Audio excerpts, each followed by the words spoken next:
Hello YouTube people! Hello mga brothers and sisters! Ito na naman po ng bagong lingkod si Ethan Cropsman ang ating re-reviewin ng Transformer Prime Wheeljack, ang dark energy po ang tawag dyan.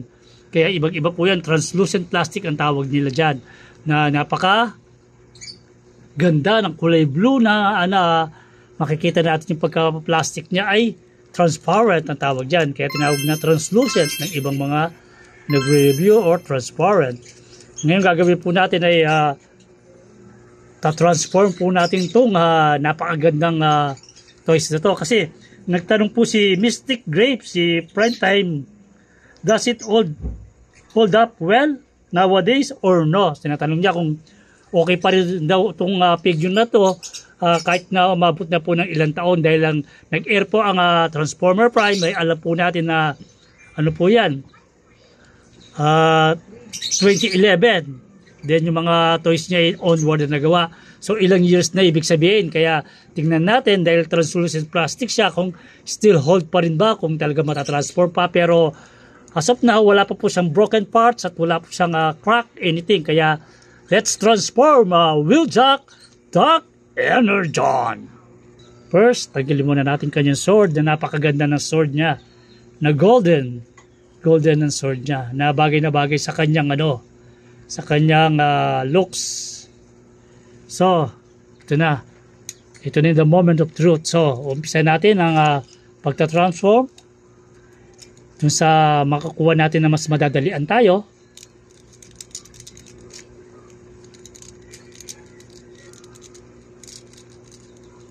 Yan, dito first, dito open up natin na ganyan, sabay yung head, ganyan natin ng konti para makuha na kagad natin orientation dito.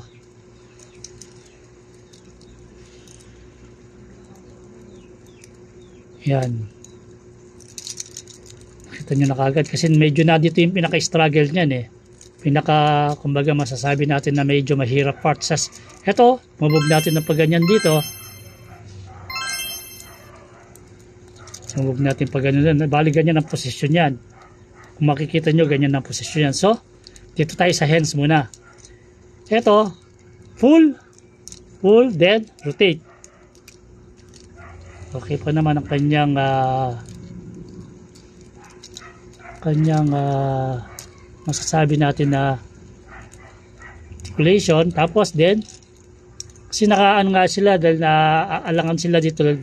Translucent nga siya, baka it's fragile sabi nila, kasi mga translucent sa part na ganito ay easy to crack sila. Kaya ngayon titignan natin kung totoo ba or hindi, pero mukhang okay naman kaya try to be careful, dahil medyo na po to, kumbaga mahirap na mo makahanap ng ganitong figure na kung makikita nyo yung nakasulat kung anilag nyo nakasulat dyan sa gilid. So ikot natin ng ganyan po ang ang orientation yan yan. Mamaya na itong legs, dito muna yan, unahin muna natin itong mga arm na to, side arm. Tapos yan, may pinto papasok ron. Ngayon ay medyo nakakatakot ng konti. Try to be careful. May block. Kumbaga yan, ay pasok na natin. Then, next naman itong isa.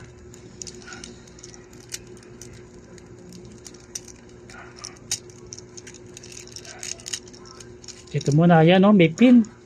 May pin po ron. Napapasok doon sa niya yun. Kailangan masakto siya. Yan, para hindi po. Yan, nakuha na po natin yung kanyang orientation. Then, dito naman, na may tricks po to. Face, una doon. At tapos ito, face, doon. Sabay, ganyan po ang yan. Tapos, ito, rotate, then, rotate. Ganyan po yan. Mag-rotate po ng ganyan yan ang kanyang legs. Then itong dito ay iikot po ng pagganyan dyan. Iikot dyan. Iikot rin dito. Then pull. Pull natin. Tapos ito po at saka ito. This one upon this one will attach like that. And ito rin.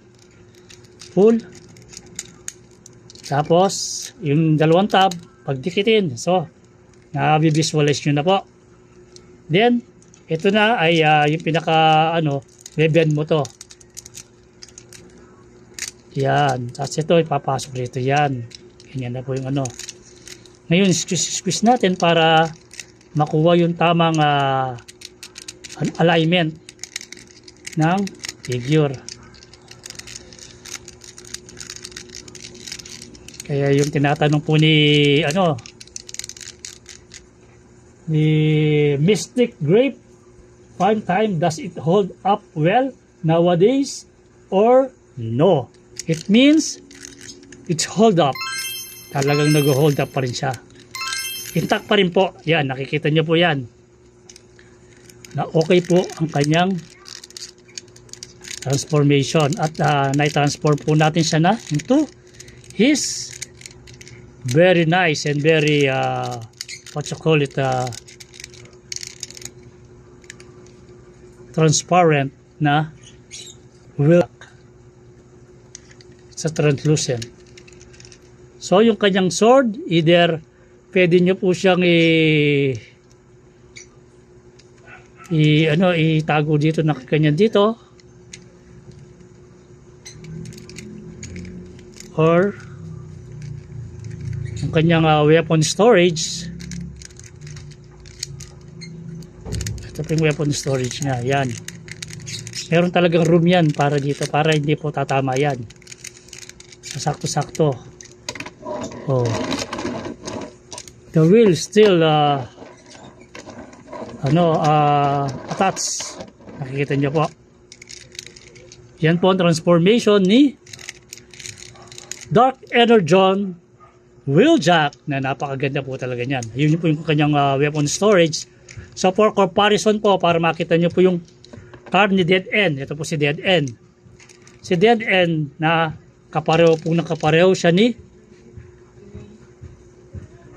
Wheeljack na Dark Energon. And we get another Wheeljack. Yung Wheeljack po natin na original. So ito po yung original na Wheeljack na let's transform rin po natin in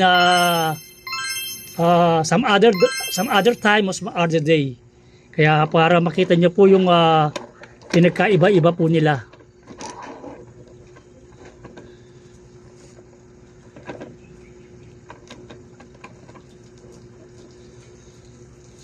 Adjust po natin ang konting ating camera para po makita nyo pag umikot ang kanilang yan po ang kanilang pagkakaiba-iba na they holds up to now. Kumbaga okay pa rin po sila kahit masasabi natin na ilang years na po ang lumipas, ay still intact pa po rin na yung ating mga Transformer Prime character na yung inaalala po nila, especially ito si Dark Energon na translucent plastic. Pero happy to say na talagang still intact.